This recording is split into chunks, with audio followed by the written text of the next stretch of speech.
yozuvchilari. Xudo xolasa bugungi videorolikimiz demir eshik, laminat eshiklarini bir qator qisqacha obzor etib o'tamiz. Ko'rib kuzatib qoraverasizlar. Yarım eshigimizga keladigan bo'lsak, lislari 1-2likdan ishlandi. Profillari ham qalin. Arkası alikafon. Zamokları 5 yıl zamok. Xudo xolasa son kere qo'yiladi zamoklari. Kraskasi mokli kraska. Dayvolar qurildi. Sentar. Yan tarafdagi qutumizga keladigan bo'lsak, lislari 0.8lik mana. Arka taraflari laminat qo'yilgan.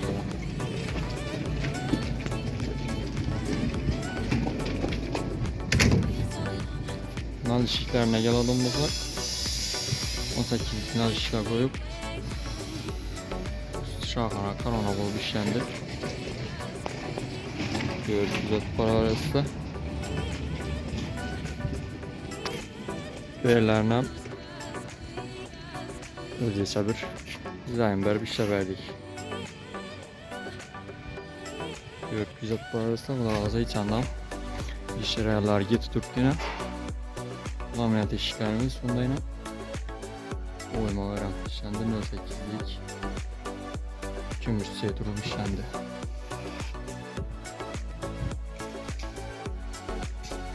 Dört eshik xudo xolasa bir yeri bor. Bunda koronalarni eshiklari. Laminat eshiklarimizga keladigan bo'lsak, quloqi uçtan vurulan yarım kiloluk kullab, korobkaları 15 çizsi. Korobkaları iş materyalda işləyir. 15 çizsi.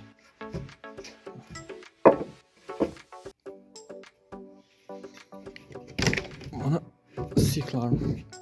Görbe çizdim yine. Sik yok mu ama?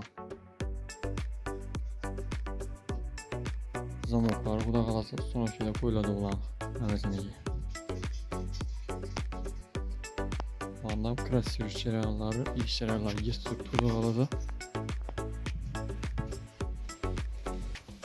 Birine krasiyor çereyanı getirip krasiyor tutması var.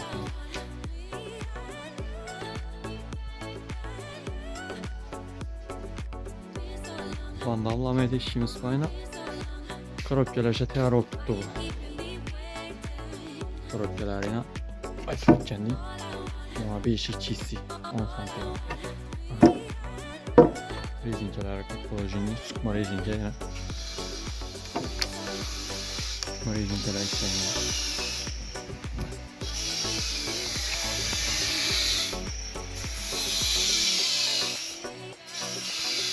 Reyka bilen laminatın silgi yok mu ya?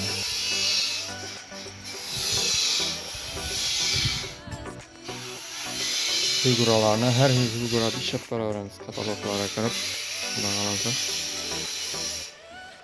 Bandamina biraz sürüldü tuttum onu. 1800'den işlenen bu. Onu arka taraftan bir ismi. Arkası 51 bir ismi var.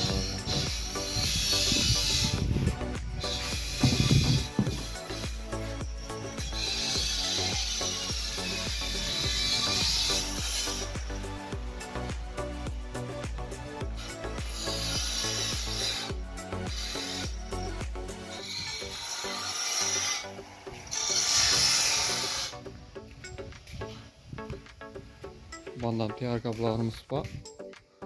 Bulanın razmeri 1.30'a 2.16. Arkası alikafon. Arkası alikafon var. Tiyar bulan. Troll tiyar gerekli öğretmeniniz için. Tiyar da tuğla kalası sanını bir kadar sil verse güzel kolay.